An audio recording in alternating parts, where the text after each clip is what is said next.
marks a significant milestone for our collective efforts. Since the inception of the UNCCD in 1997, local governments have actively participated in this essential dialogue, facilitated by the local governments for sustainability. The establishment of the Mayors Forum not only symbolizes our long-standing commitment, but also heralds a new era of engagement. The first two Mayors Forums focused on desertification were essential steps in amplifying local voices, and now it's time for us to build upon that foundation with renewed vigor. The evolving narrative around land degradation highlighted in the UNCCD briefing paper of 2017 and subsequent events like the Local and Regional Governments Day at COP14 have underscored the vital role that local actions play. The discussions around urban-rural linkages and ecosystem restoration provide a framework for a holistic approach to sustainable land management. Furthermore, the decision made at COP15 regarding the interconnectedness of land degradation with migration, displacement, and food security offers us a broader context within which to shape our strategies. As we look around us, we must acknowledge that the challenges we face, population growth, rapid urbanization, and unsustainable agricultural practices have led to alarming rates of land degradation and biodiversity loss. Climate change only exacerbates these issues, threatening not only our ecosystems, but the very fabric of sustainable human development. Our responsibility is clear. We must enact transformative policies and practices that counteract these trends at the global, national, and local levels. During this forum, we have a unique opportunity to elevate the role of local and regional governments within the UNCCD framework. By creating dedicated spaces for dialogue and partnership, we can showcase successful initiatives, foster collaboration and innovation, and develop actionable roadmaps that highlight best practices, drawing inspiration from other conventions, such as the Local Governments and Municipal Authorities Constituency within the UNFCCC. We can learn the importance of sustained local government involvement in global discussions. We recognize that land degradation and desertification result from a complex interplay of factors. Thus, systematic and transformative strategies grounded in effective local governance and strategic planning are essential. The role of visionary mayors who can leverage their unique positions to foster inclusive, responsible, and effective local government action cannot be overstated. Echoing the principles from the UNDP, we must adopt multi-level governance frameworks to our regional contexts, fostering both resilience and sustainability. As we embark on our discussions today, I urge all present to engage deeply and promote collaboration and collective change. This forum is a platform for sharing insights, strategies, and best practices aimed at tracking land degradation.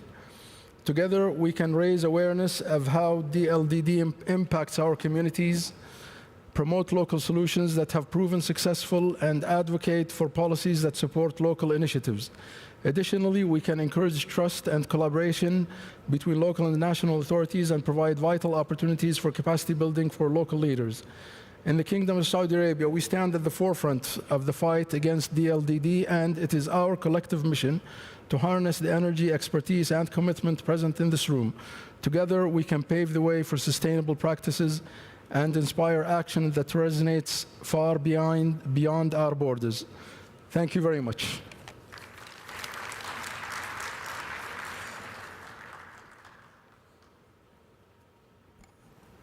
Thank you for this important message. Actually, we, from the constituency of local and regional governments, we are happy to have brought to Riyadh and to COP16 an important delegation of local and regional government to contribute and open the pathway for what we have called since this morning after the working session, a Riyadh process. A Riyadh process that will be the legacy for the local and regional governments, and from the local and regional governments with a multi-stakeholder approach to ensure that the contribution and the participation of the local governments are taken into account in the design of the processes. Thank you very much for opening this pathway to Saudi and also to the municipality of Riyadh. Thank you, Mr. Deputy. I would like now to call, to present a video from the Executive Director of UN Habitat, Ana Claudia Rosbeck. Please. His Royal Highness Prince Mohammed bin Abdulrahman bin Abdulaziz, Deputy Mayor of Riyadh. Excellencies, distinguished mayors, representatives of local and regional governments, partners, and esteemed colleagues. A very good afternoon to all of you. El-Salama alaikum. It is an honor to address this esteemed gathering of leaders committed to tackling desertification, land degradation, water scarcity, and drought. While I regret not being with you in person, I assure you of UN Habitat's continued support for mayors and local authorities in their critical work. Today, we convene as stewards of our communities tasked with championing the future of our planet, cities, and people. The inclusion of local and regional governments in platforms like this represents a positive shift, recognizing their vital role in addressing migration pressures, food security, water scarcity, and land degradation. Acknowledging global urbanization trends with a need for 96,000 new housing units daily by 2030 presents an opportunity to recognize the importance of using housing as a critical ingredient to support vulnerable groups impacted by conflicts, displacement, and climate change. We must therefore strive for inclusive solutions to ensure no one is left behind and promote the social and ecological function of land in line with the new urban agenda to achieve land degradation neutrality. Ladies and gentlemen, allow me to share 4 messages as we start this forum. First, as the global population becomes increasingly urbanized, projected to reach 70% by 2050, the interdependence of urban growth and rural sustainability cannot be overlooked. Unmanaged urban expansion accelerates land and resource degradation, harming both urban and rural ecosystems. Local governments, with their proximity to communities, are uniquely positioned to develop innovative, sustainable land use strategies that bridge the urban-rural divide and align global aspirations with local realities. We are pleased to announce the forthcoming launch of the Primer on Urban-Rural Linkages and Land, a collaborative effort between UNCCD and UN Habitat. This initiative provides valuable insights into how our 2 mandates intersect, and we look forward to sharing it with you at COP16. Second, at UN Habitat, we promote sustainable urbanization and human settlements that are socially inclusive, economically productive, and environmentally resilient. Land, water, and ecosystems are at the core of this mission. The impacts of desertification and land degradation extend across urban-rural linkages, affecting food supply, water availability, migration, and economic stability. Third, to implement the SDGs and the new urban agenda, UN Habitat is committed to advancing tenure security, housing, and basic services such as water and sanitation for the most vulnerable. Communities facing land degradation and water scarcity often grapple with poverty, displacement, and vulnerability. Empowering them with secure land rights and access to basic services provides a foundation for building futures. Fourth, this forum is an opportunity to innovate, collaborate, and share successes. Imagine cities thriving in harmony with nature, where families have safe housing and secure tenure, and children have access to clean water and sanitation. This is exactly what UN Habitat is promoting through the Global Water Operators Partnership Alliance. Distinguished mayors, in closing, let me commend your leadership. Through collaborative action, we can deliver sustainable solutions that benefit people and the planet. UN Habitat stands ready to support you on this journey. Thank you. Shukran.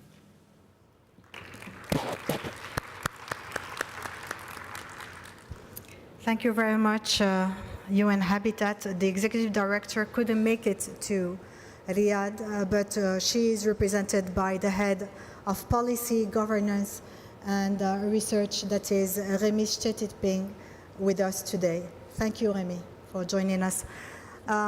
We had, for your information, a preparatory session this morning with the local and regional government, but also with our partners, past, present, and future. And we have assumed to make a call at the end of this session after listening the different experiences that the local and regional government will be presenting today. The commitments of the local and regional government is serious in the sense that they are the first to be called by the population when problems like land degradation, food, water, drought, and desertification are happening. Therefore, they are the one to be first responsible in front of the populations. And we need a global and general multi-level dialogue between the different governance, and I think that you were calling for that as well, Mr. Deputy. I'm happy to announce that this session will be divided in two parts. The first part will be dedicated to land, and the second part will be dedicated to water and drought. I would like to call the moderator, the chairman for the first panel, Mr. Carlos Correa, former mayor of Monteria, former Minister of Environment of Colombia. Carlos, por favor, the floor is yours.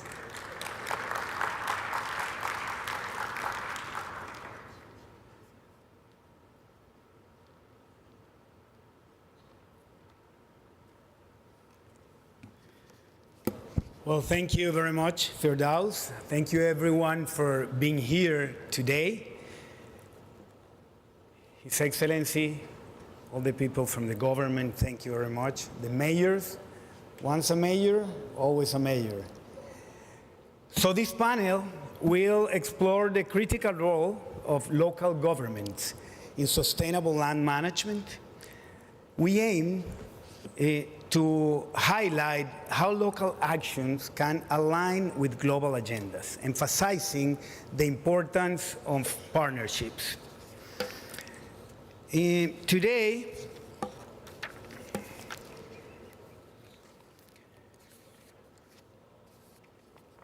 well, it's an honor to join you here at the UNCCD COP16 Mayor Forum, a space dedicated to showcasing the critical role of local and regional governments in addressing some of the most pressing environmental challenges of our time. Today, we gather at a pivotal moment. Land degradation, desertification, and drought are not just environmental issues. They are threats impacting billions of people worldwide. As cities expand and population grow, local and regional governments have a unique responsibility to lead the change in sustainable land management. Local governments are at the front lines, addressing the intersection of urban and rural challenges. They implement land use strategies, strengthen urban-rural linkages, and promote nature-based solutions that directly benefit their communities. Including local governments in international frameworks like UNCCD is essential. Decision 22 at COP15 in 2022 marked a significant step by linking land degradation to migration and food security, underscoring the necessity of local governments' involvement in addressing these interconnected issues. So the global land outlook the second edition emphasizes that land restoration is not just an environmental imperative, but an economic opportunity. Restoring degraded land can create jobs, enhance food security, and build resilience against climate impacts. So today's panel at the Mayor Forum, Local and Regional Government Actions on Sustainable Management, will aim to highlight these local actions and how they can align with global agendas. It's my pleasure to introduce our distinguished panelists, each of whom brings a wealth of experience and insights. So I will call Mr. Ugur Ibrahim Altay, Mayor of Konya, Turkey, Executive President of UCLG. Please come to the stage.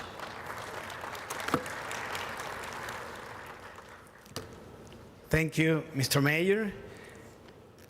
And then Noraini Roseam, President of the Sustainability Committee, the Selangor State, Malaysia.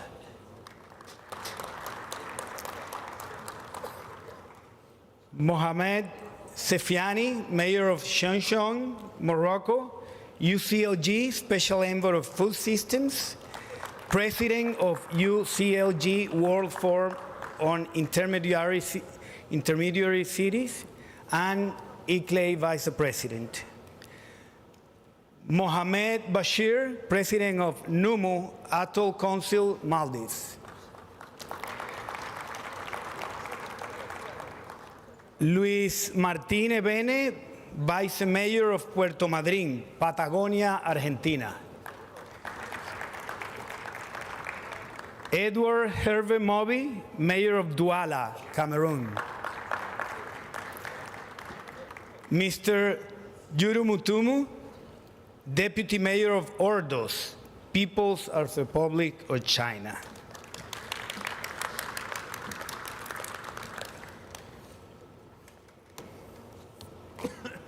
Okay, so each panelist will share insights from the regions and provide recommendations for advancing sustainable land management practices globally.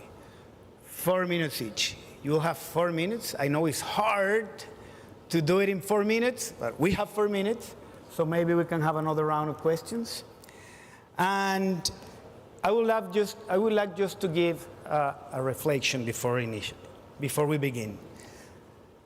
The fight against land degradation is not just about restoring the land. It is about restoring livelihoods, economies, and hope for future generations. Local and regional governments have shown us that transformative change is possible, and today we will learn from their inspiring examples. So now, let's begin our discussion with our first panelist. I will start with Mr. Ugur Ibrahim Altay. He will be speaking in Turkish and translated to English in Channel 1. So, dear Mayor, what role do local and regional governments play in addressing desertification, land degradation, and drought? Please, give us your insight.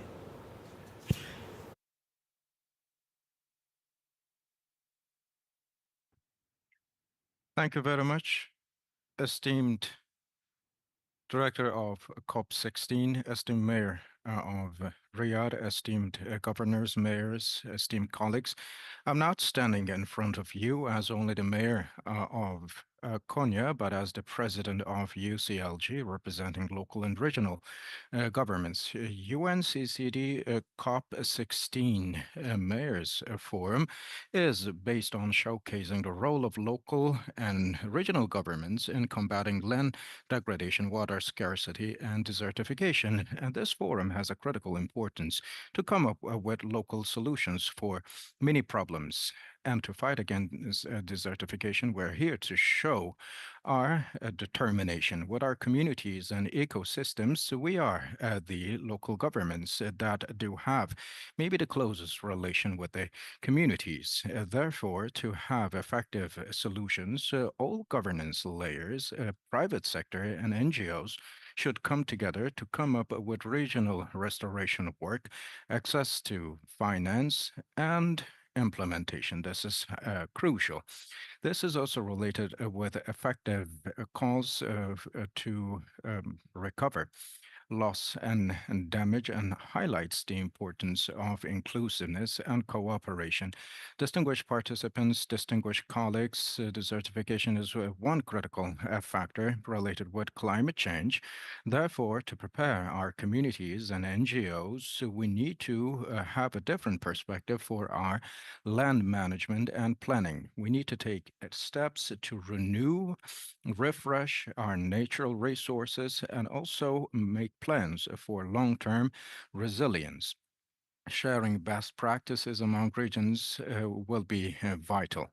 Regional food systems, water protection innovations, and community-oriented restoration projects, cooperation can help us along the way for further collaboration. The restoration of wetlands and reforestation and sustainable management will not only be solutions, but also the pillars for resilient societies. Therefore, we will need holistic approaches for governance, and we cannot carry this burden alone and on a standalone basis. And in Konya province, we faced many challenges. For example, Mecca Lake in our region faced a drought. However, to restore this vital resource and to make sure that it was rendered sustainable, we established a system and came up with a special project for industrial management and agricultural practices. My province, Konya, is one of the prominent cities of the country, and it will be, of course, facing the highest risk in case of impacts. Therefore, effective use of water and also recovery of wastewater, making sure the idle land is put back into production, and encouragement and raising awareness for that are some of our actions. However, meaningful actions will demand meaningful practices. Attaching great importance to restoration, we need to come up with with mechanisms, and I make a strong call from here. Subnational governments, especially, should have an access to all resources. Local and regional governments now have a significant interaction with UNCCP, and we may start a participation call for a meaningful collaboration, cooperation. This will help us define the indispensable role of local and regional governments and have their voice heard. This is at the same time related with localizing global frameworks and making sure they reflect realities in the field. This is such a call. And I now make a call on all the participants to support this, and UCLG is ready and very much determined to support this call. Thank you very much. Mayor. So now Mayor Noraini Rosian from Selangor State, Malaysia. So Mayor, you have been mayor of 4 cities. 2 small cities and 2 big cities. That's a huge experience. That's why once a mayor, always a mayor. So in your experience, what are for you the key issues at stake in confronting the desertification challenge? And what would be for you the solutions to these challenges? Please. Thank you, Carlos. Honorable Minister, distinguished guests, ladies and gentlemen, Assalamualaikum warahmatullahi wabarakatuh. I have a confession to make. Before I was mayor, when I was mayor for the span of 13 years in 4 cities, now I represent the state, which have 12 mayors under the state governance. But before that, I was a town planner for 20 years. And being a town planner and mayor, I was guilty of allowing urban sprawl. In the pressure of building more houses, building more industrial areas, the easiest solution is always to convert agricultural land or even some forest reserves into developable housing areas or industrial areas. And when it was on a controllable scale within the city limits, it was seen all right. But once the city grows bigger and bigger, we get into more fertile agricultural land, and some of the cities even encroach into forest reserve. So what have we done to stop that from continuing to happen? The state of Selangor from 20 years ago have this policy of gazetting permanently forest reserve and to maintain it to at least 30% of the overall land use in that state. We also have an Agenda 21 plan at that time, 20 years ago, to limit development in the environmentally sensitive areas. For example, on steep slopes, on wetlands, on mangrove areas, and on coastal areas. And I, as a mayor, have done restoration in at least 2 projects in my early days. That is buying back 200 acres of land and restoring it for firefly preservation sanctuary. They are small, they are tiny, but they are an indicator of an environmental that is healthy. And another place is the restoration of coastal area that has been eroded due to rising sea level. So even with small amount of money, great things can be done if we collaborate with other governmental agencies, NGOs, and even companies. And as far as the state is concerned, now our alignment of SDG goals with our strategic plans help us in forming what are the gaps that we are having now. And I do call for the international help on identifying evidence-based methodologies that help us decision makers to make the right decision, to prioritize which projects to do first in order to allocate the right budget for it. Today, yesterday, we have heard from a lot of mayors and state representatives on how important it is that the international agencies and the national government to listen to what the problems at the local authority levels that we are having, because we are the closest to the people, we are the first responders. And I thank this forum, I thank the Riyadh government, I thank the Kingdom of Saudi Arabia for allowing this opportunity for our voices to be heard. Thank you. Thank you, Mayor Ruslan, and thank you for highlighting mangroves. Just keeping that, because I heard many of you talking about mangrove and coastal resilience this morning. So now I will ask to the mayor of Shanshon, the mayor Mohamed Sefiani, and you are a water engineer, right? That's good. You never said that, but you are an engineer in water. And you're the mayor of the Blue City. You will tell us why. Mayor, what are for you the key in terms of food security? How can the management of the rural-urban linkages help to improve the land sustainability? Please. Muchísimas gracias, Carlos. Thank you very much, Carlos. سعيد Name of بالعربي. I welcome you, and I wish to thank Kingdom of Saudi Arabia for hosting us in Riyadh. He switches to French. Présidence de la Thank you, distinguished presidency of COP16, Mr. Ministers, mayors, governors, colleagues and friends.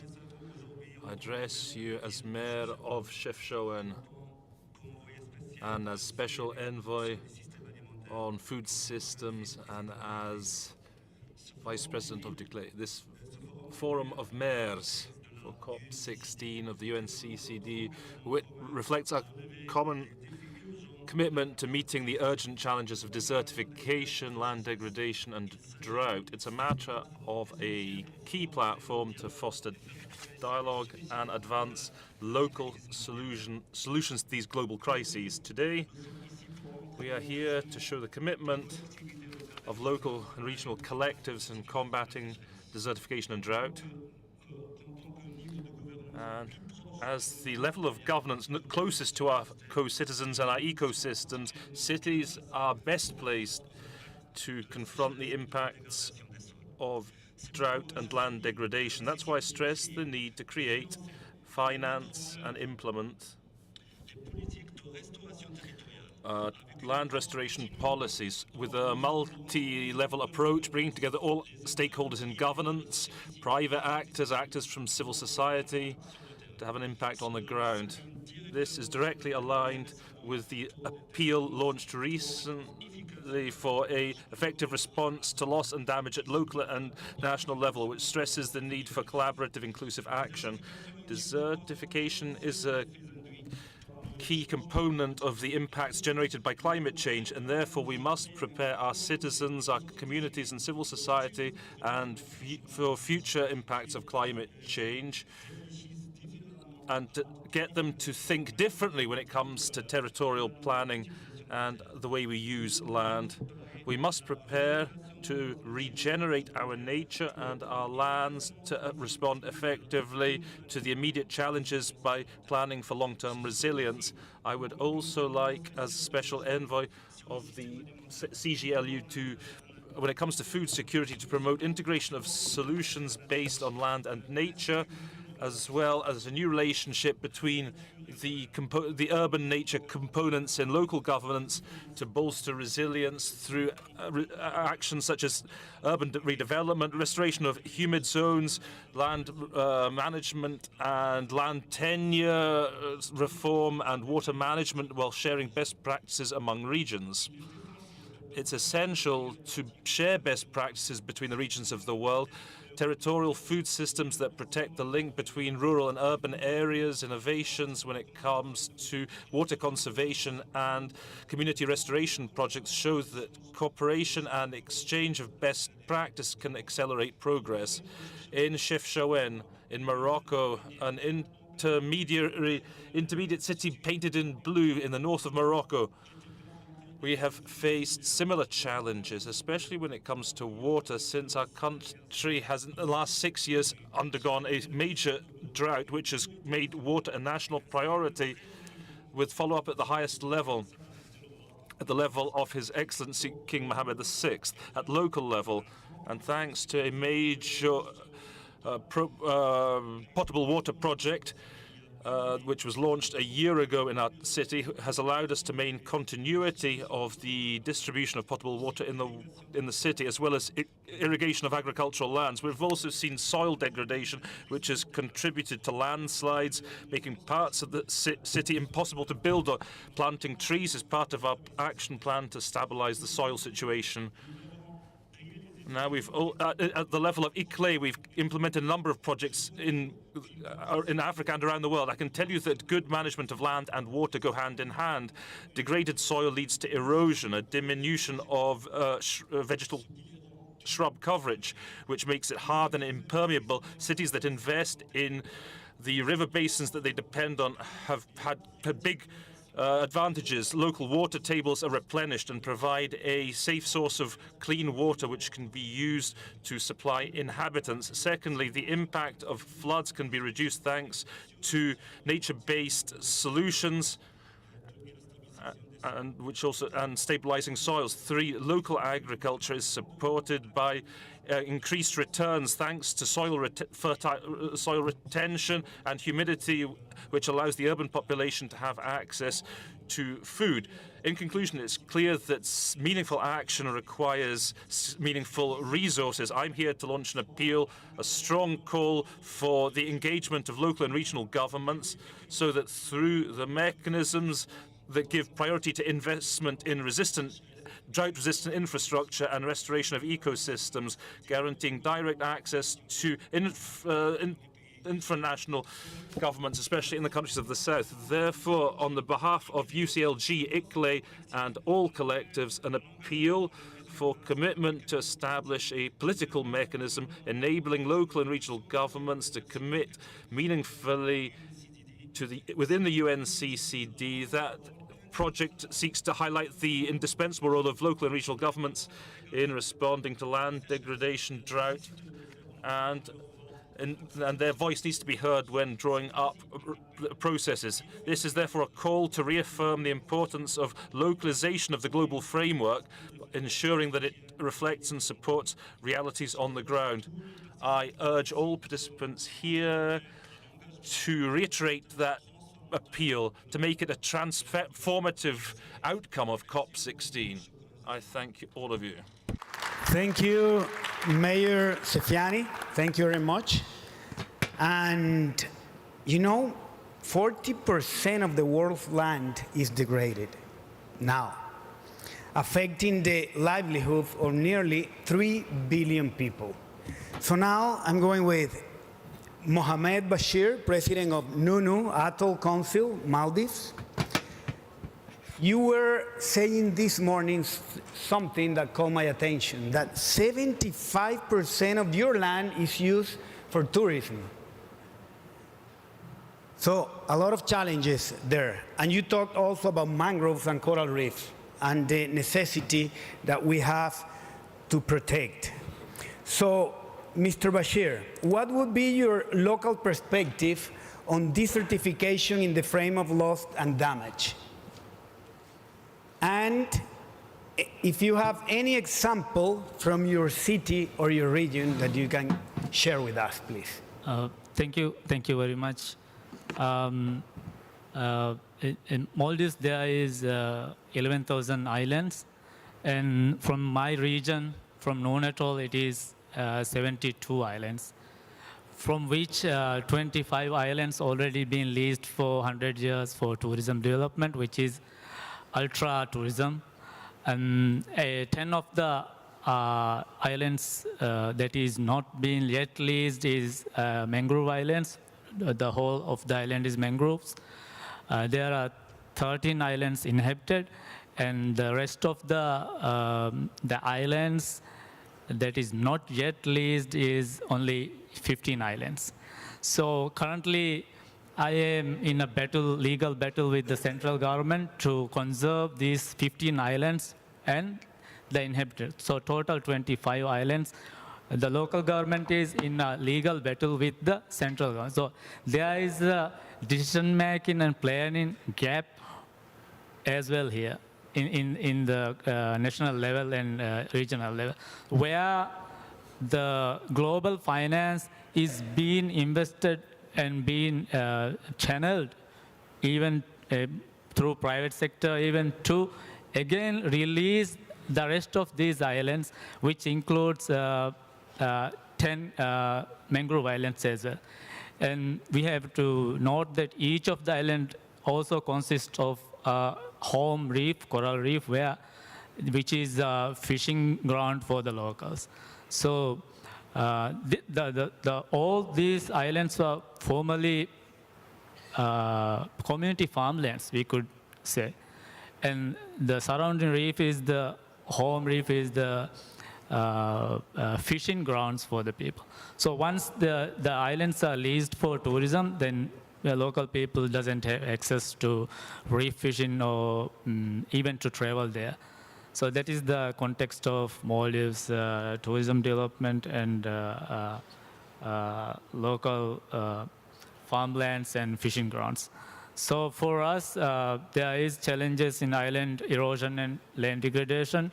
Coastal erosion eats away our islands daily, and while destructive reclamation and harbor projects, including reef and lagoon dredging devastate our natural resources. For these projects, it is a global funding is being channeled for these reclamation projects and harbor dredging. ADB, World Bank, and several organizations fund these projects. It's not been monitored. Reef and mangrove destruction, coral reefs sustain marine biodiversity and shield us from storms, yet mass bleaching events and unsustainable interventions have left these vital ecosystems severely damaged. Mangroves, which serve as nature's buffers against sea surges, are being lost to urbanization and neglect. Freshwater pollution and depletion is there, decline in fisheries and import dependency. So we don't have farmlands to produce our local agricultural products. Except for fish, everything is for food is being imported. Sadly, funding for sustainable development is often misused. Instead of rehabilitating our reefs, budgets are channeled into short-sighted measures such as rock bouldering projects, which are not only exorbitantly costly but also unsustainable, requiring continuous repairs. Local councils, local governments in Maldives as stewards of our community are actually aware of the urgent need for proactive, yet our ability to lead is undermined by centralized governance systems.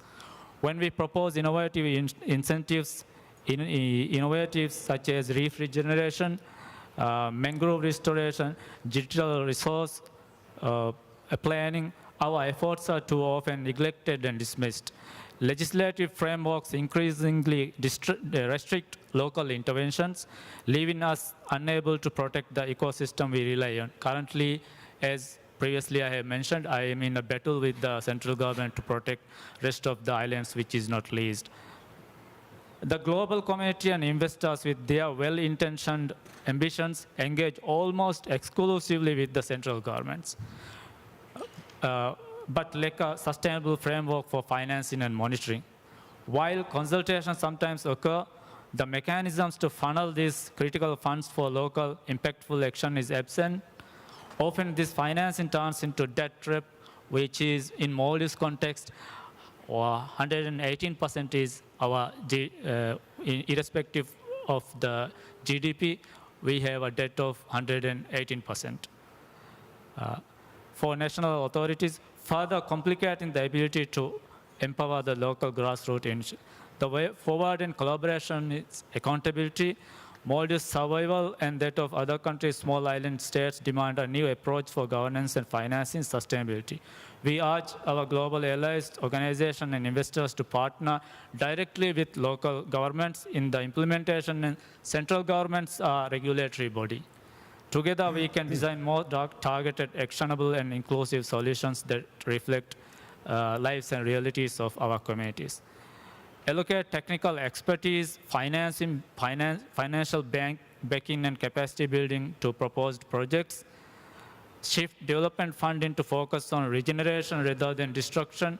Interventions like reef rehabilitation can be far more cost-effective than sounder than destructive infrastructure projects such as rock bouldering. Legislative frameworks must empower local councils, not restrict them. Laws that shut out grassroots leadership stifle the innovation needed for tackle the challenges that we face. Local traditions, knowledge, practices have been protected by our islands for generations, but integrating these practices into modern governance, we can achieve more sustainable, culturally grounded outcomes if we have decision-making and collaborative space with the national governments.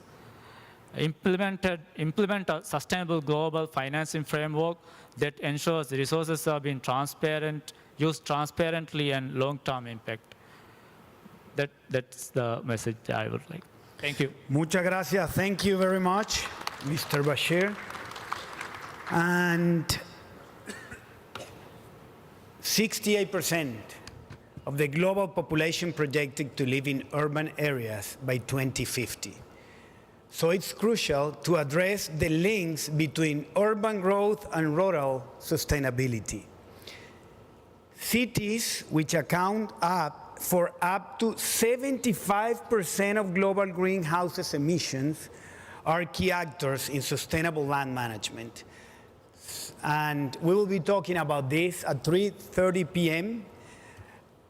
in the meeting room 23 in the panel about urban-rural linkages. So I invite you to come at 3:30 to the panel too.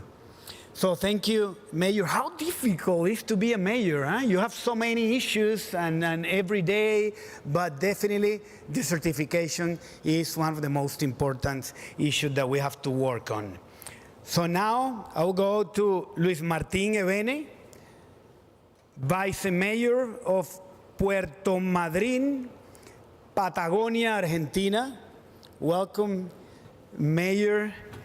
And I would like to ask you, Mayor, how are you dealing with land degradation? You have so many problems. I know in Argentina about land, about different agricultural activities.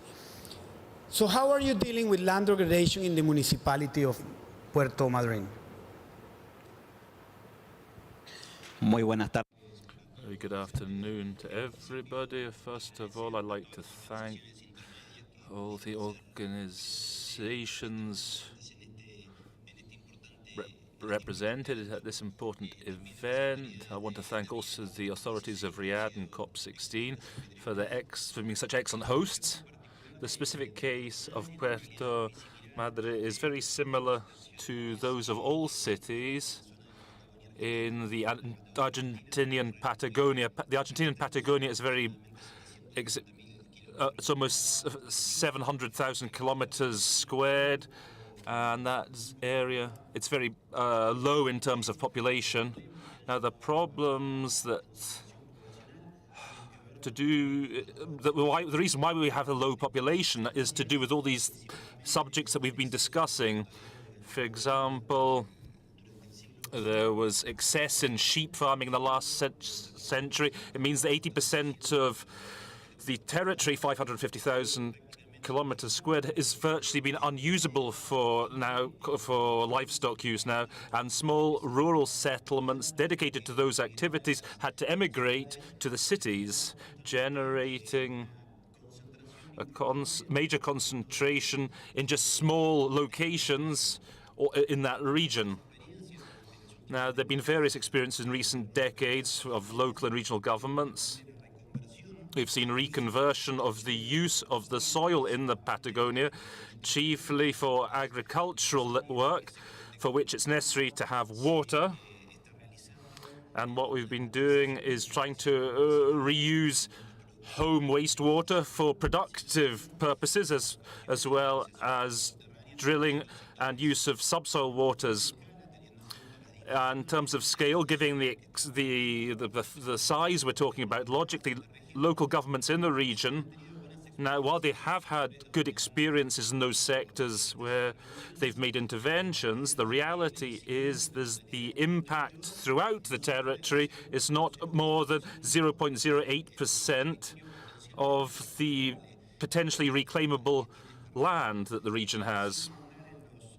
Now, without going into all the details of those initiatives that we've been implementing, which have limitations to do with issues of financing, I think that the specific case of Argentina and Patagonia can serve as an excellent example for taking into account the importance of participation of local regional governments and forums of that kind, because when it comes to the form of government of the country, we're a federal democratic republic in which, by constitutional order, the provinces and regions, local regional governments in the country, they have full autonomy when it comes to decision-making and legislating on the use of land. Only 15 local regional leaders and about a small handful of local governments have the power, decision-making power, over 30% of the territory of the country.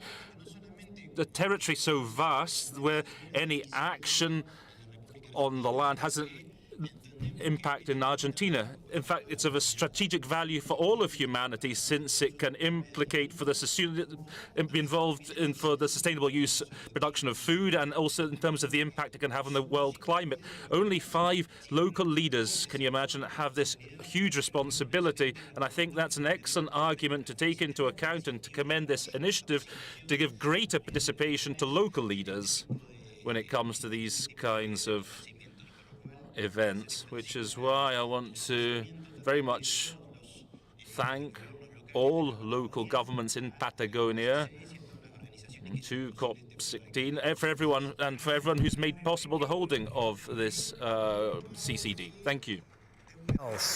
Right? Okay.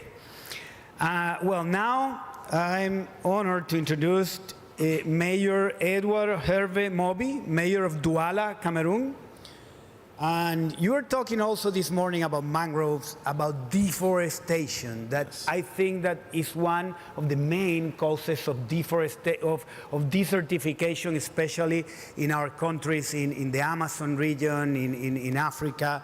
So, Mr. Mayor, what concrete land-based mechanism does your municipality have in order to promote land restoration and neutrality? Please. Merci. Thank you for giving me the floor. Your Excellencies, dear colleagues, ladies and gentlemen, participants, I am honored to take the floor this afternoon and to talk to you about the case of Douala and our example. Our thanks to the Kingdom of Saudi Arabia and all the organizers behind this COP for having given us the opportunity to address you from this panel today. To tackle some of the subjects that our municipality is dealing with, I would focus on land degradation and wild and illegal cutting of mangrove plantations. Now, we're on a coastal region in Cameroon. Just to locate us, I think most of us are aware of Cameroon is thanks first and foremost to our national football team. Douala enjoys a tropical humid climate, but it is not free from challenges linked to soil degradation in particular. It's worth bearing in mind that our location is characterized by dense vegetation, principally of mangroves, which grow along the coastline. And we also have agricultural land in the hinterland from the coast. Now, the profile of the municipality is rather varied. We have low coastal regions, which are vulnerable to erosion. But then there are higher parts of the municipality as well, where much of which is given over to agriculture. Now, many factors have contributed to the degradation of the soil quality in Douala as a municipality, particularly in Douala, 4th municipality. There are 4 main causes: rapid urbanization via uncontrolled urban spread and sprawl, which has led to the destruction of natural habitats, particularly the mangroves. And then the transformation of previously agricultural land into residential and CBD land. That's upset ecosystems and has reduced the soil's capacity to retain water, increasing the risks of drought. Secondly, we have unsustainable agricultural practices with the excessive use of pesticides and chemical fertilizers. We also follow often a very intensive agricultural practices, which also feeds into degrading the soil and the soil structure. Thirdly, we have to deal with climate fluctuation. We have a shorter rainy season, but a very short and intense rainy season, a lot of rainfall, which is then followed by a long period of drought, which also feeds into the erosion of soil and the loss of organic material or content from the soil. And fourthly and finally, we have to confront deforestation. Trees are being felled, mangroves are being felled, often for wood for heating in households. And of course, that reduces vegetation and flora coverage, which again exposes soil to the possibility of erosion via either wind or water. It's important to note that in 3 years, our mangrove coverage has reduced by some 20%. We've lost 20% of our mangrove coverage over the last 3 years as a result of deforestation and urban sprawl. And of course, this loss of vegetation of mangroves of flora increases erosion, but also renders the coastal communities more vulnerable to flooding. As I've said, we are on the coast, or partially on the coast as a municipality. So the challenges faced by Douala 4 as a municipality are very complex. And of course, we're also faced with the larger environmental challenges, where the loss of biodiversity, an ability to store water and protect soil. All of this has had a knock-on adverse impact on the social fabric, particularly affecting women, because we know that women often depend on natural resources as a way of generating income. So it is crucial, as far as we're concerned, that we implement and enforce nature-based solutions and land and soil-based solutions. Faced with the challenges I've just sketched out, we have rolled out a raft of initiatives to push back against soil degradation, to reverse it, and to promote the sustainable usage of our natural resources. Amongst those initiatives, we have the Generation Restoration Project, which seeks nature-based solutions to our problems to regenerate and restore the mangroves ecosystem first and foremost, by balancing the use or exploitation of natural resources with different livelihoods in different local communities to make sure that those livelihoods are environmentally sustainable. These activities are supported by UNEP, following a call for tenders or bids, where we were selected as a pilot city for this regeneration project. We also have an institutional and legislative framework for the participatory governance and management of the mangroves. We've sought to expand the space around the table, bringing together all stakeholders, local authorities, the private sector, grassroots communities, and non-governmental organizations, so that we can all shape mangrove management. The implementation of this legal and institutional framework is intended to serve as a vehicle to ensure the sustainable and inclusive management of natural resources. We have also ramped up our awareness-raising efforts and our educational activities, environmental education, that is, in schools. And we also work with the private sector to bring them on board. We're currently reforesting 1,000 hectares of mangroves in an isle of Diabali. To conclude, Douala 4 is determined to push back against soil degradation, to reverse soil degradation and promote sustainable development. That said, it is vital to reinforce cooperation between stakeholders and to ensure that we can mobilize the resources to achieve the goals that we have set for ourselves. And it is for that reason that we support the call for engagement and the call for engaging local and regional governments in this overall fight against desertification, land degradation, and drought, to ensure that we have a holistic response and responses that are tailored to the communities, individual communities, and their needs, rather than a one-size-fits-all approach. I think pulling together, we can positively change and alter Douala 4, and not just Douala 4, but the entire planet. Thank you very much. Mayor Moby, thank you. The mangrove breakthrough, protect 50 million hectares of mangroves. If that is all that we have to protect it. Double protection from 40 to 80%, and definitely restore half of what we have lost in the last 30 years. So now I will ask to Mr. Jiru Mutu, Deputy Mayor of Ordos, China. Thank you, Mr. Mayor. So I have the last question for you. In 2017, the 13th UNCCD COP was held in Ordos, Inner Mongolia in China. The Ordos model of desertification control has offered China's wisdom and solutions to other desertified regions worldwide. So, Mr. Jurumutu, as the city is heavily impacted by desertification, what measures has the local government taken to address this issue, and what results have been achieved? Please, Mr. Mayor. 各位市长、各位嘉宾、女士们。 Thank you.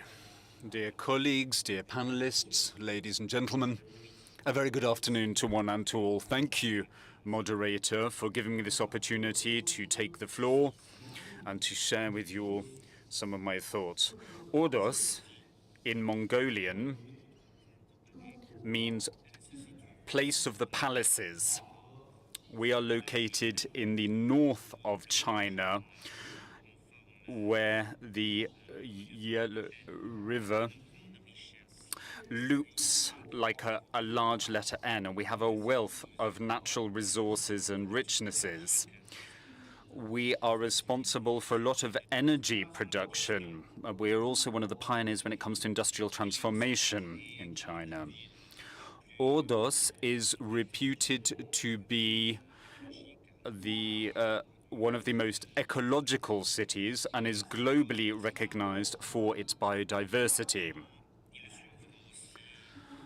That said, we do also suffer the impact of desertification. We're in a very harsh region of the country, one that is very ecologically fragile.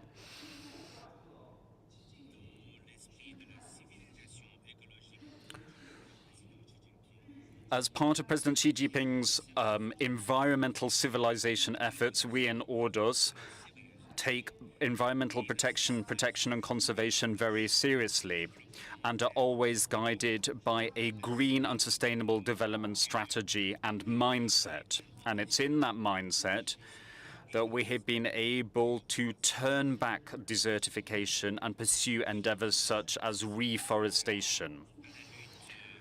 A systematic approach to tackling desertification has been one of the hallmarks of our action, characterized firstly by addressing desert lands and sand lands, mapping same, and then regenerating them thanks to a vast reforestation project in the north of the Kubuji Desert, as well as in the Moasu Desert. This has been a 10-year project thus far, this reforestation project, in which we've been able to grow previously desertified land with some 27 million trees, covering 42% of the Duaji Desert and 47% of the Moasi Desert. We're also focusing on existing forests and tree volume, the number of trees. Thanks to the Great North of China Reforestation Project, we've been able to improve the ecological environment thanks to boosted forest coverage, which has risen to 19 million hectares, so it's a 15% increase when compared with 2003. Thirdly, we focus on the prevention of soil erosion along the banks of the Yellow River and in the Yellow River Basin. Thanks to hydrological projects that we have been rolling out, the area affected by soil erosion has been reduced by some 1,300 square kilometers per year,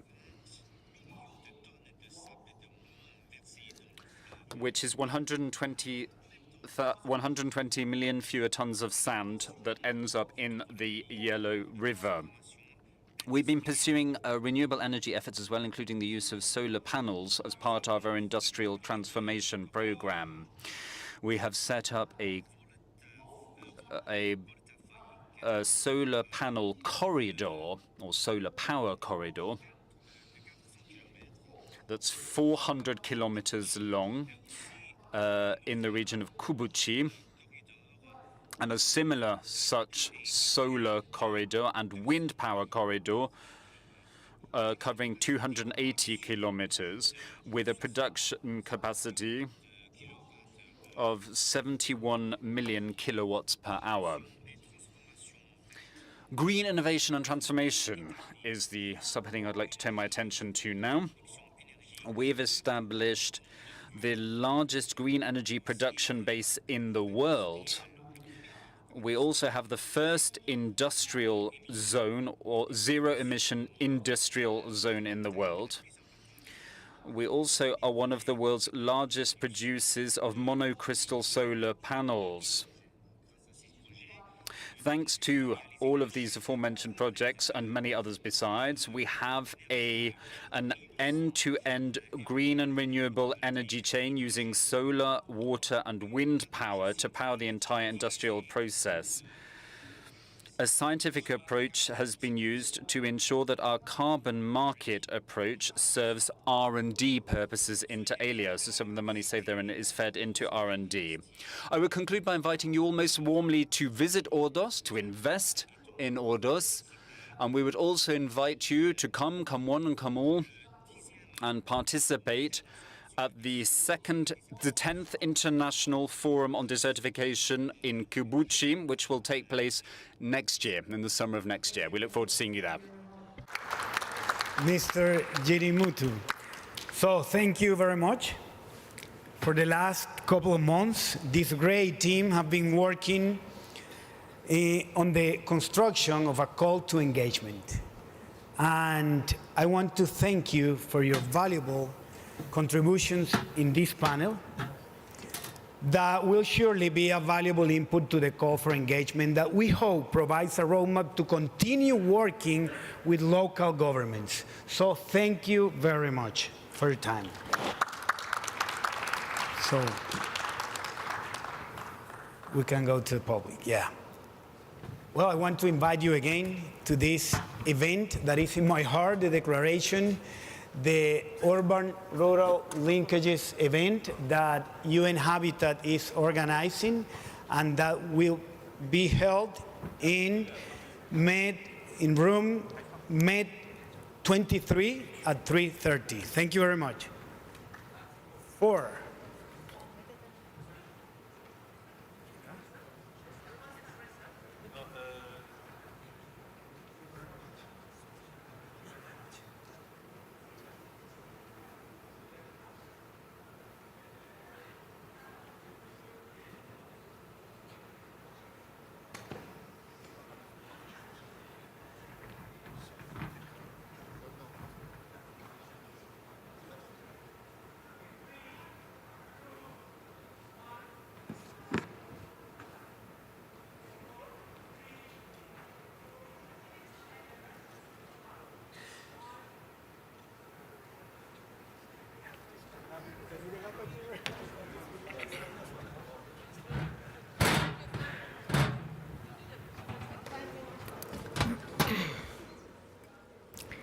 Thank you, Carlos, for the brilliant chairing that you have done.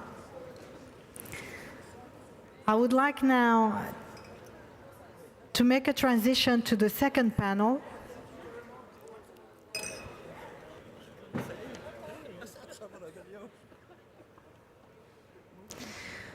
And I would like to call for André Viola, spokesperson on water for UCLG, for United Cities and Local Government, to make a keynote speech to introduce the next panel.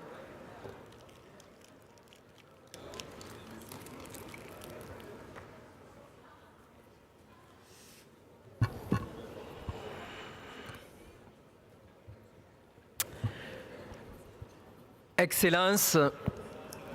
Your Excellencies, ladies and gentlemen, dear colleagues,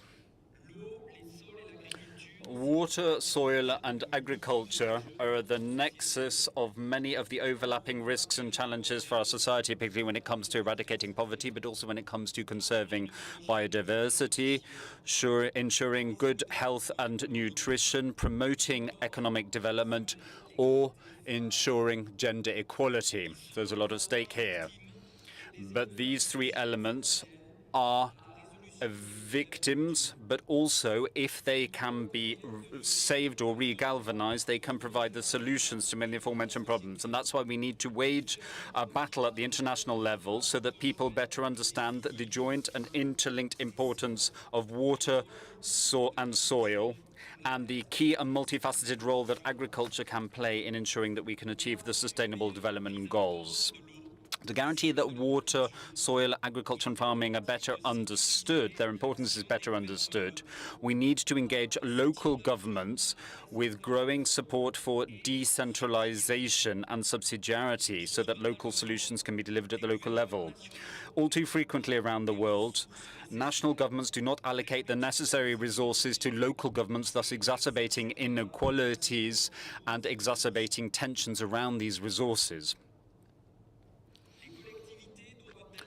Municipalities need to work together, but their critical, decisive role needs to be understood. Decisive role when it comes to preserving and conserving land and soil when confronted with climate challenges. Municipalities play a very critical role given their grassroots relationship with the land and with their population. That's important when it comes to planning, to monitoring and oversight. They're also the bodies that often promulgate regulations and engage with local communities.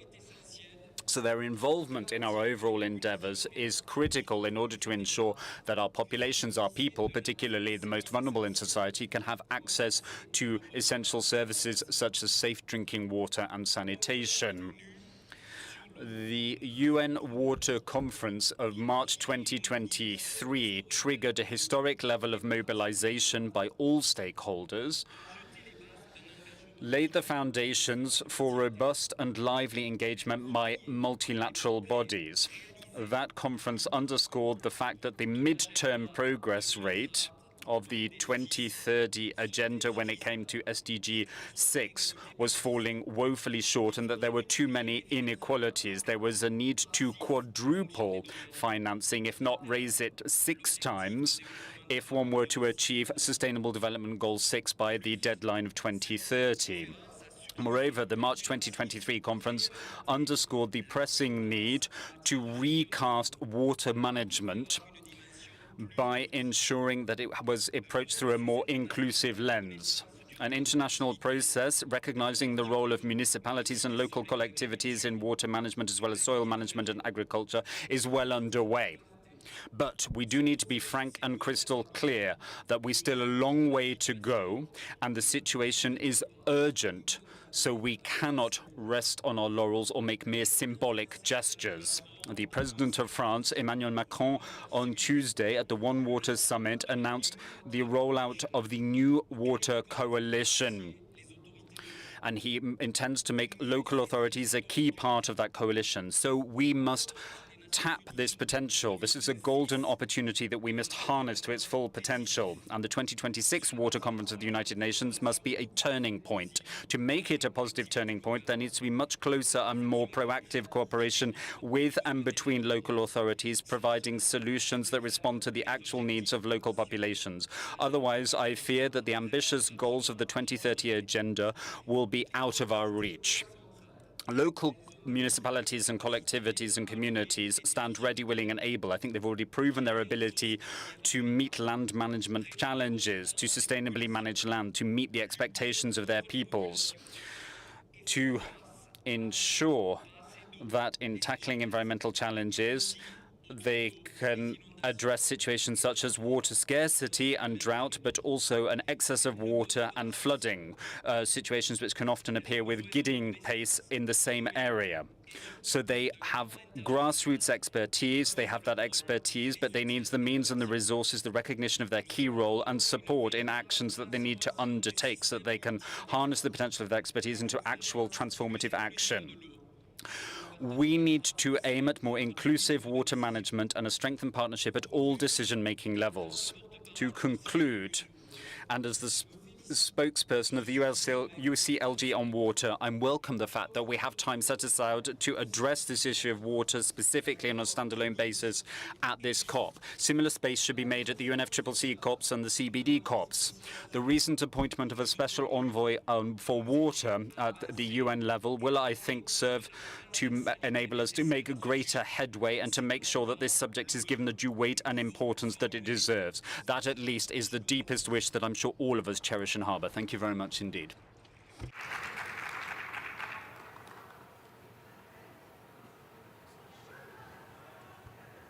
Thank you very much, André Viola, for framing the next panel and giving meaningful insight to allow everyone to know what we are talking about exactly when we talk about drought and water management.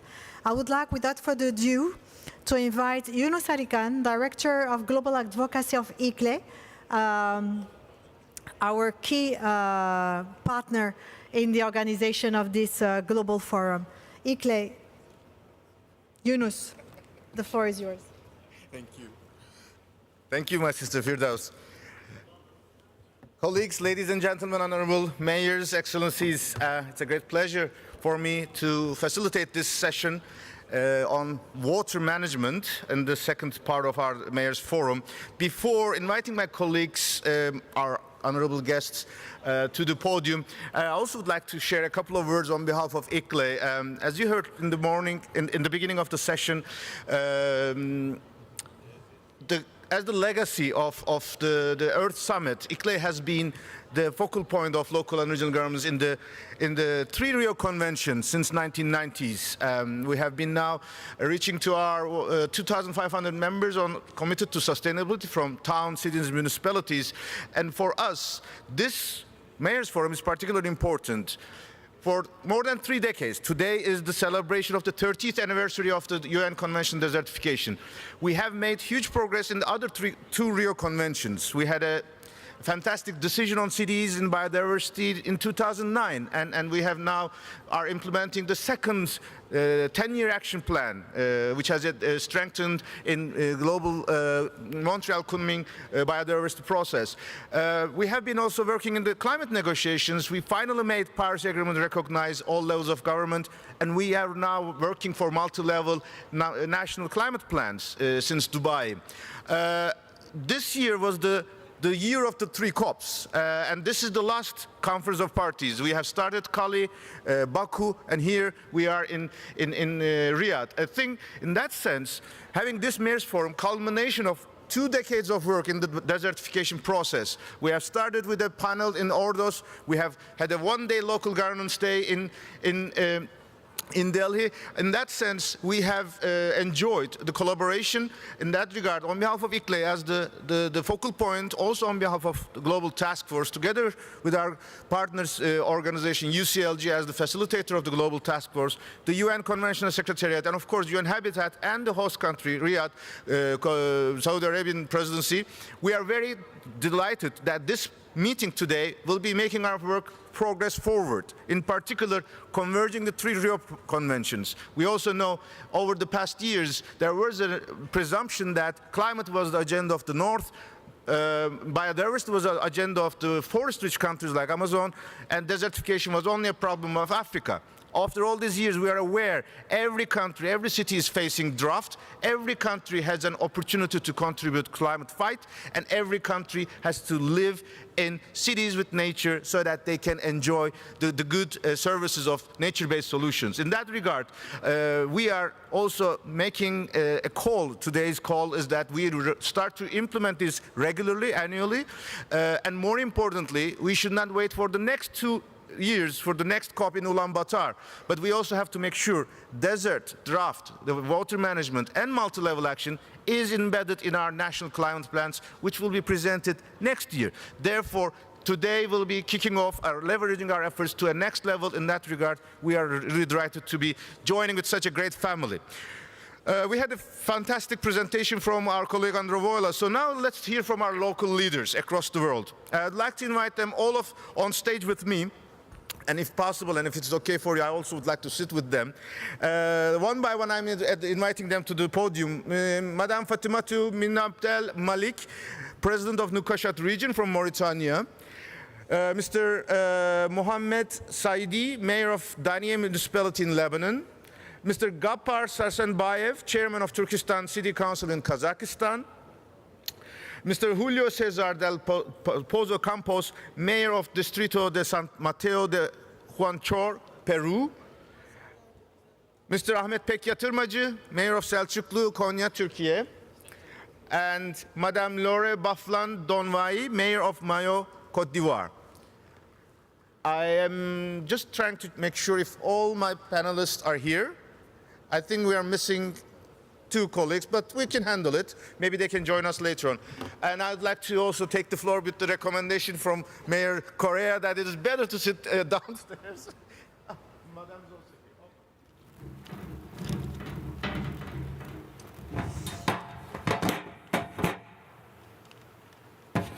So, we will start with our Mayor, Fatimatu Malik. You were saying that you are managing a capital city, a large city, politically and population-wise. But also you said that you are in between the sea and the desert, which puts you in a very unique context. And on top of all this, you have been engaged throughout this year in the UN Secretary General's Advisory Board for Local Energy Governments. So what does water management mean in Nuukashot? But more importantly, how do you foresee the global process is helping you as a leader in your city? Thank you very much for your leadership. The floor is yours.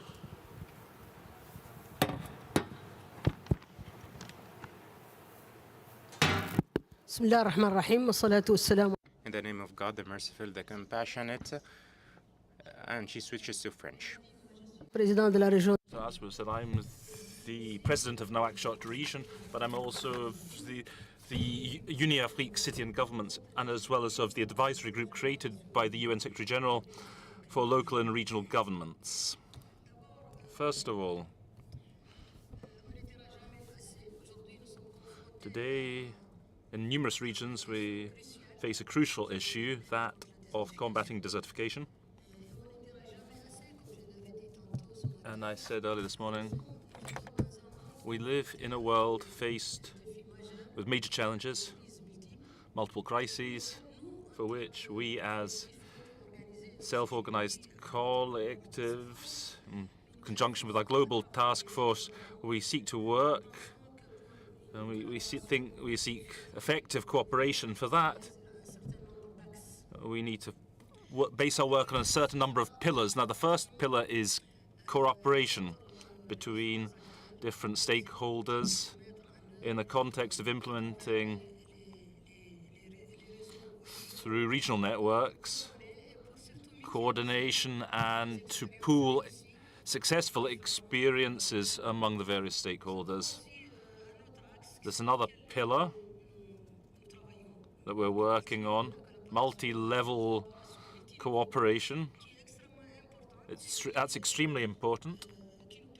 It lets us meet a number of challenges, including cross-border initiatives for combating land degradation and water shortage. Another pillar that we're working on as a collective is that of, as a self-organized collective, is cooperation between cities and territories, regions, to seek integrated solutions. Because as we know, the various actions, the various sectors are concentrated in the cities, and there needs to be cooperation between the territories and cities in a context of finding integrated solutions. Another important pillar is that of education, promoting education and outreach. Because we find ourselves in a very formal context within our collectivities, and we need to promote education and, above all, outreach, so that our fellow countrymen, our co-citizens, can become aware, can wake up to the challenges that we face. I would also repeat, all the challenges are concentrated at a local level, and perforce, before meeting challenges at a global level, we must perforce focus on meeting challenges at local level, because they are all centered at a local level. Now, all global agendas are concentrated at a local level, so we need to meet them at the local level. Then a fourth pillar, we do need to encourage and enhance decentralized cooperation. We have some very nice examples here that have been innovative and which have enabled greater cooperation between our various collectivities, both in the cities, but also in the regions, in the territories, because don't forget, we are the ones who transmit the voice of all collectives, not just in the cities, but also in rural areas, so as a self-organized collective. Now, in that respect, I'd like to launch an appeal, a very important appeal, on behalf of all the collectives, a call for commitment to establishing a political mechanism. And as we said this morning, there needs to be a structured mechanism that will allow us to exchange experiences, look to addressing the problems that we share, both at regional and local level, so that we can be considered a preferred partner, not just a provider of services, a full-fledged partner in our own right. So establishing a political mechanism that would enable local regional governments to commit meaningfully to the UNCCD. This initiative seeks to recognize the essential role of local government in responding to DLDD and to convey the voice of local voices in addressing this process. Our collective, on behalf of local and regional governments, we are united, we are committed to this appeal, which is an appeal really for engagement. I'd also remind you that that engagement of local and regional governments, which is necessary and which has been highlighted through a midway evaluation of the SDGs that called on the SG to set up what is called the advisory group for LRGs, made up of 25 members from local and regional governments, as well as with it's also including members of UN agencies. So this awareness raising is that the implementation cannot happen without local and regional governments. So this awareness raising, this must be expanded to all other global agenda because whatever the development of strategies and programs may look like, implementation must involve the local collectivities, the local and regional governments, because not just because of the intimate relationship between us and our populations, but we can also prompt them to change their behaviors, to become aware of certain things. And that's very important given the current situation, particularly given the major challenges that we face. Thank you. Thank you, Madam. I think your intervention in the sense that today was the Governance Day makes a perfect matching that the issue we have is the collaboration. We have the tools, we have the technologies, we have the commitments, but to manage it appropriately is the biggest challenge, and we have to make it better at the cities, better at the UN, so that then the resources like financial and other capacities can follow that. So without governance, you cannot expect finance, and this fulfill each other, and that your leadership in that sense was instrumental. We're now going to Lebanon. We have Mayor Mohammed Saidi, Mayor of Dania Municipality. Lebanon is, of course, another water-scarce country, but also one of the densely populated countries in the world. And of course, you are challenging numerous geopolitical and security challenges. So as the city leader, how are you addressing water scarcity, and how are you offering solutions in your city, in your country? Thank you very much for once again for your leadership. Thank you. I have to move.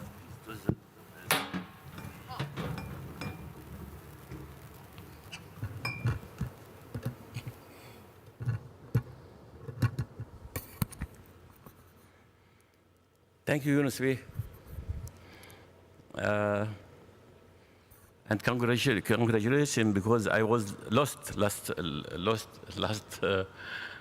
session before, and I found myself here. So it's too good. But I prepared my intervention about sustainable land management. So I have made something to be acceptable here. So please forgive me.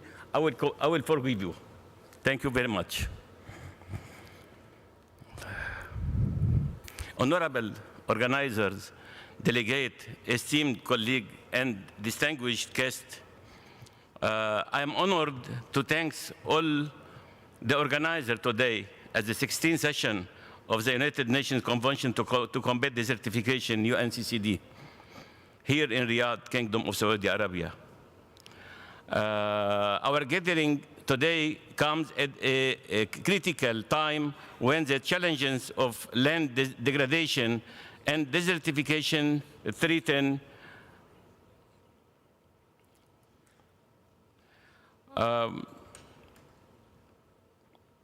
not only the environment, but also the socio-economic stability of our communities. Local government can effectively tackle land and water management challenges at the community level by implementing policies tailored to local needs.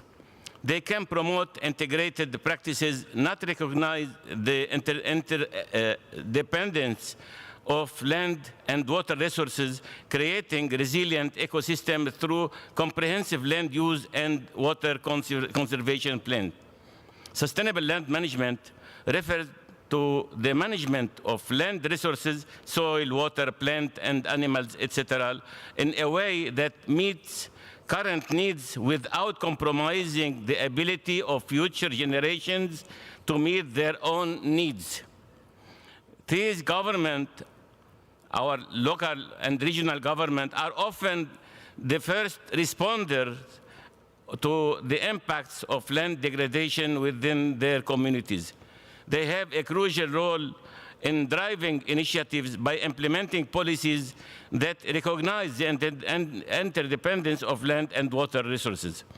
They have a unique position to develop policies that promote sustainable practices by creating zoning regulation that promote multi-use development and green space protection. We can maintain a balance between urban growth and conservation of agriculture, moreover, to reduce the gap between urban and peri-urban areas.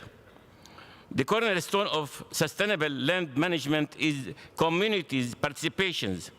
Local government should engage citizens through educational campaigns that promote awareness of land management practices. We can foster a management culture that empowers residents to take an active role in their environment. Sustainable land management is a shared responsibility. Local and regional government should collaborate with nonprofit organizations, the private sector, academic institutions to share resources, knowledge, and best practices. Our role in UCLG is very important with all our colleagues and our sister association, ACLI, UN Habitat, UNCCD, all organizations of United Nations must collaborate together to promoting dialogue, sharing knowledge, and advocating for the interest of municipalities of the international level. Advocating, we actively advocate for the inclusions of local government voices in international discussions on climate change and land management.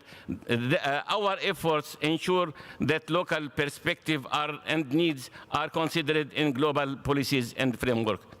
In conclusion, local and regional governments are at the forefront of sustainable land management and water management effort, capable of enacting meaningful change within their communities. The support and the resources provided by international organizations further enhance these efforts, empowering local authorities to effectively combat the land degradation and desertification.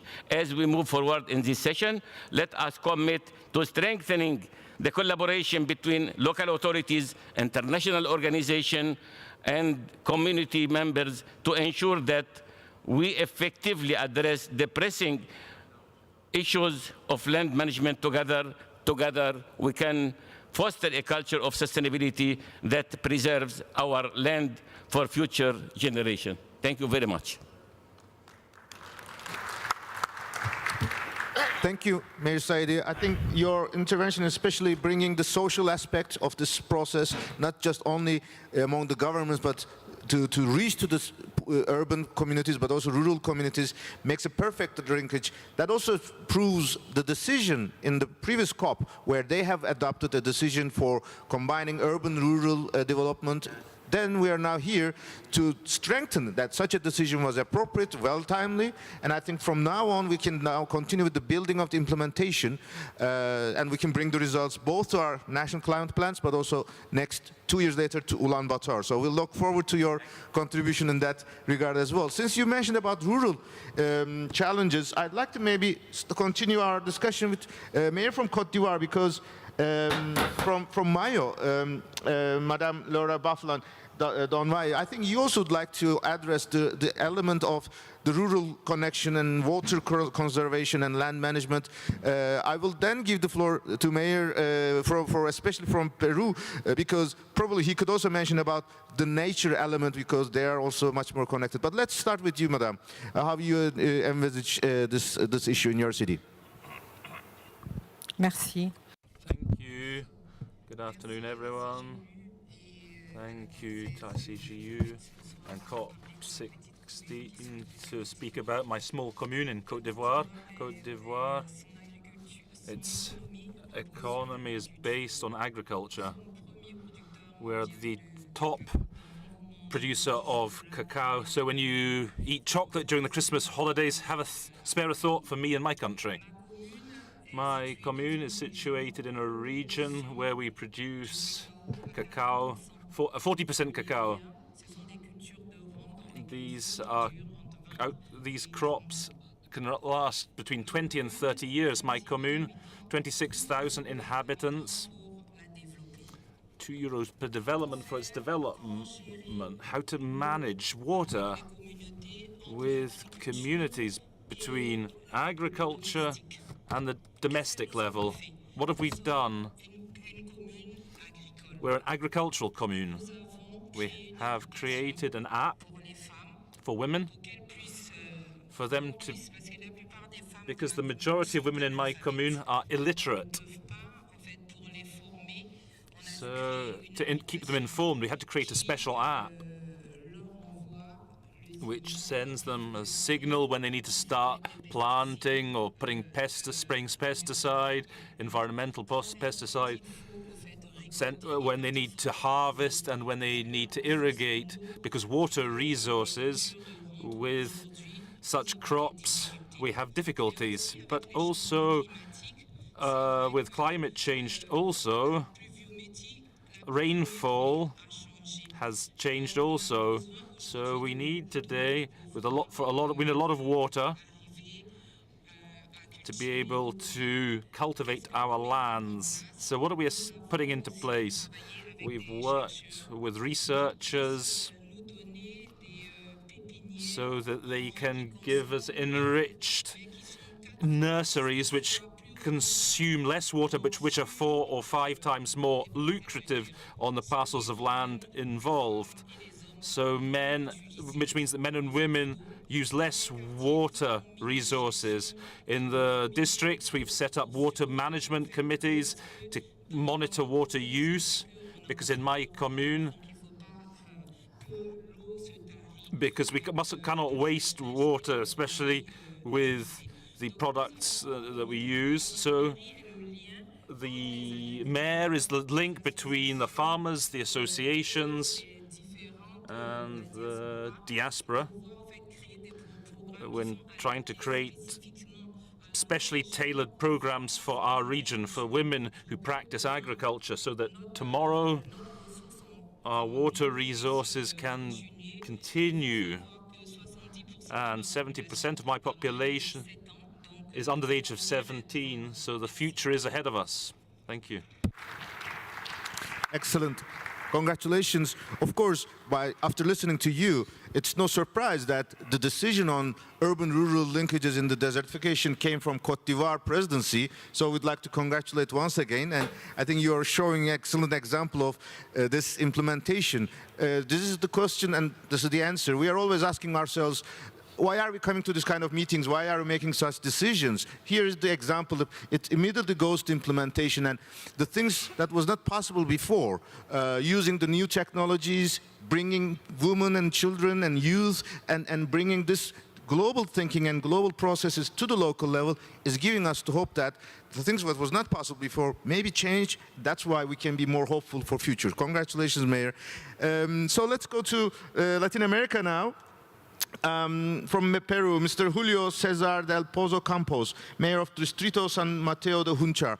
I assume you would also be talking about the Latin American culture of connecting to the land, water, forest, and the urbanization there. Please, the floor is yours, Mayor. Bien, gracias. Thank you. First, I'd like to thank, special thanks to distinguished authorities of this beautiful country, Saudi Arabia, and to the members of UCLG for their invitation to this event where we're discussing very important themes related to the environment, especially desertification, land degradation, and most importantly for us, drought. Now, my town, my city, is located 90 kilometers from Lima. Now, here there's been a call to defend the environment, protect ecology. And that started back in 1934. Back then, the mining companies began production, and that's when they started to contaminate our soil, our flora and fauna, especially the air also. There was environmental pollution that cost the lives of our animals, cost the lives of our people.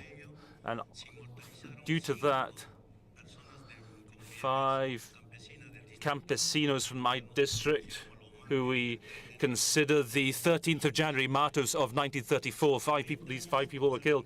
And in 90 years, it's been an anniversary in protection of the environment at the level of Peru and the world. So, brothers, let me tell you, the San Mateo district is the main source that provides water to the capital of Lima metropolitan area, the 11 million Peruvians who live in Lima. What we're going through for the last 3 decades, we're seeing major climate change, where the glaciers that belong to us located up to about 4,000 meters above sea level, such as the Sulcon Glacier in the Sur district of our San Mateo, is day and day are diminishing, are contracting due to climate change. Similarly, it's affecting incomes for the Uranmaya Dam, which previously that dam captured 10 million cubic liters, and now that figure stands. That was back in 1994. Currently, we only have half of that now. Just imagine that change, and such a radical change due to drought and climate change. Similarly,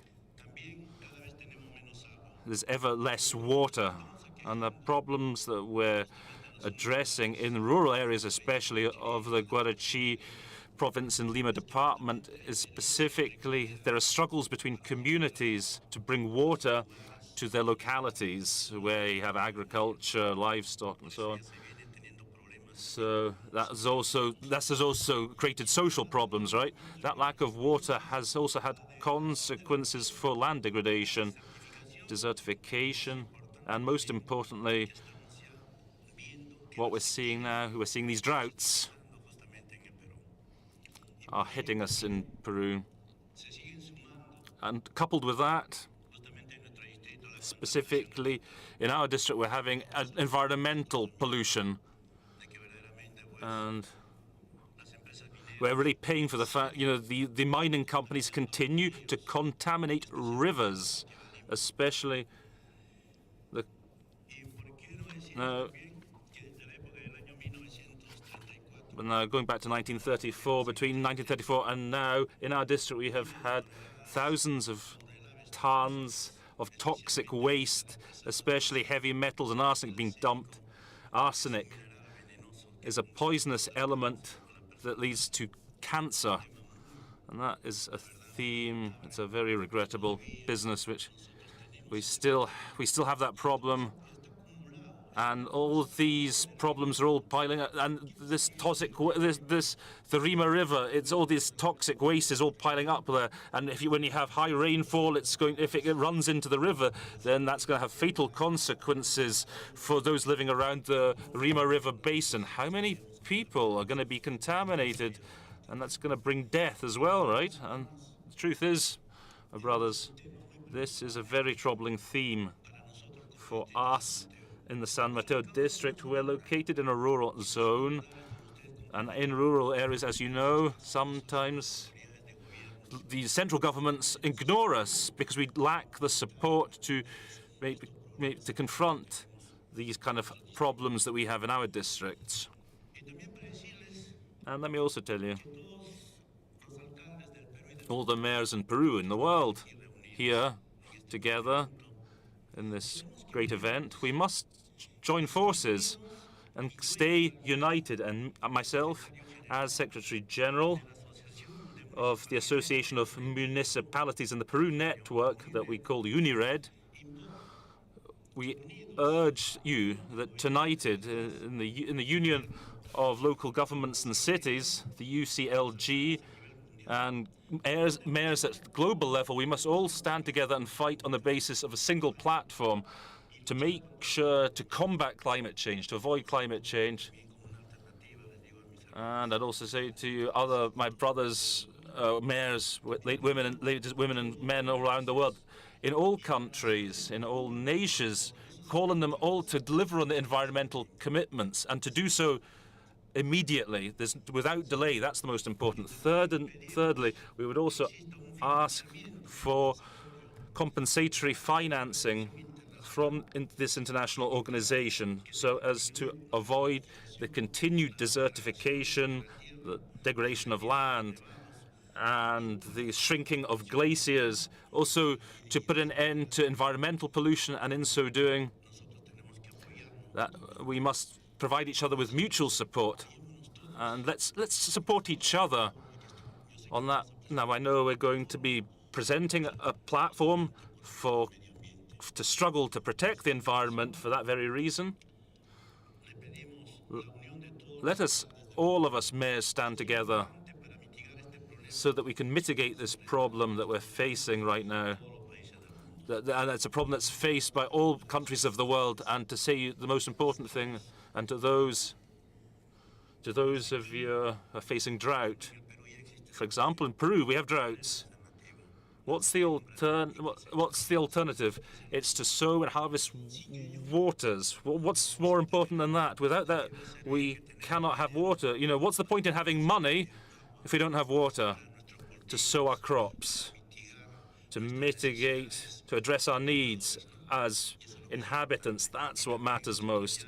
And so here in San Mateo, we're building water reservoirs. And similarly, we are building with geomembranes to mitigate those problems. And also to remind you, my brothers,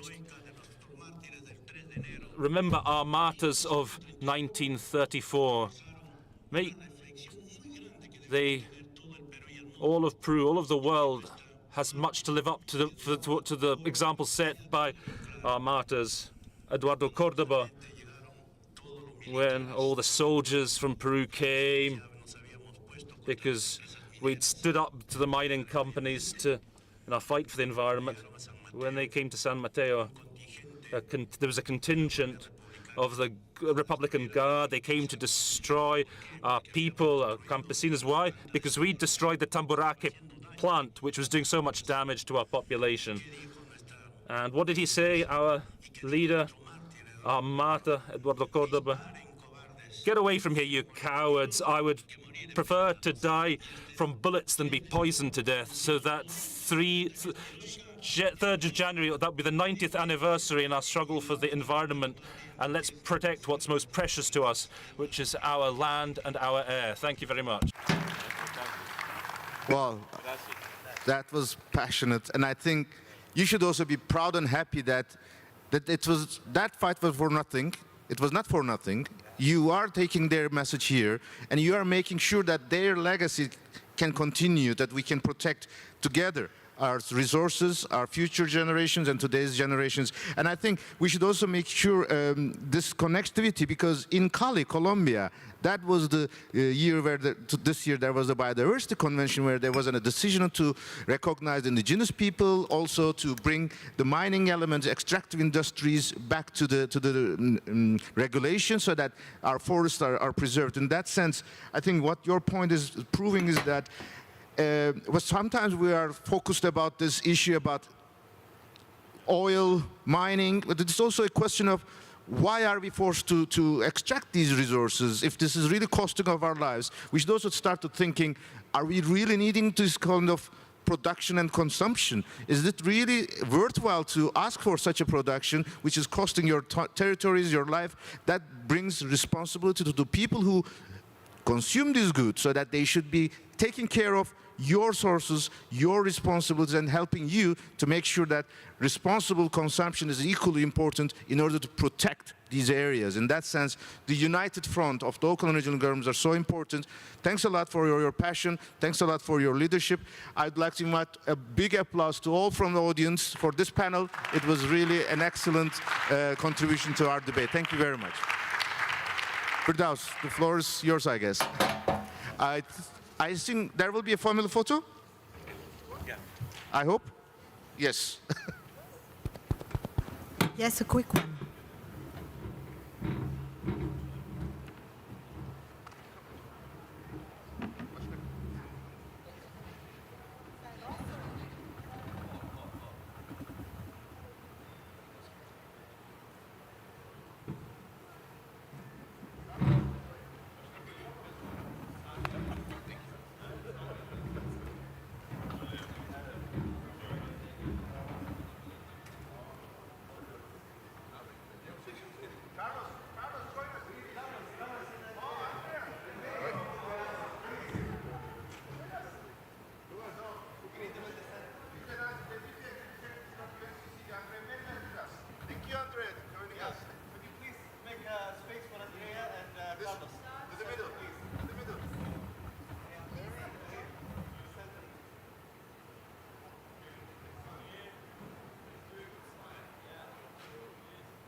Slama Fatimetu.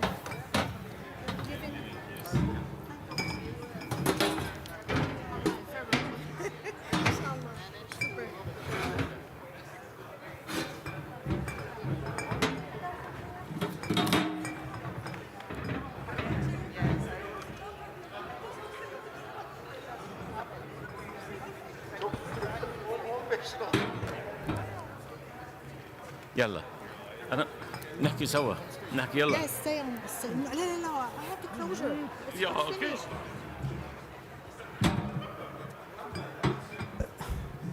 Oh my. Are you still recording? Well, please. Yes, thank you. So just 3 quick words. Yunus, thank you for staying here with me. I would like to call, please, colleagues. Last 2 minutes, last 2 minutes.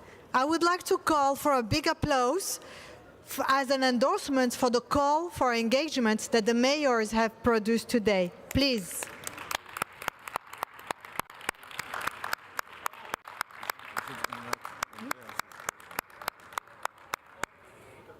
Thank you very much for everything. I think it has been a great session. And I would like to invite you at 3:30 for a session on urban-rural linkages with UN Habitat and partners, where we will be present as well as a constituency to collaborate and contribute. Thank you very much for everything, and see you next year. Ulaanbaatar. Ulaanbaatar, 2 years. Thank you.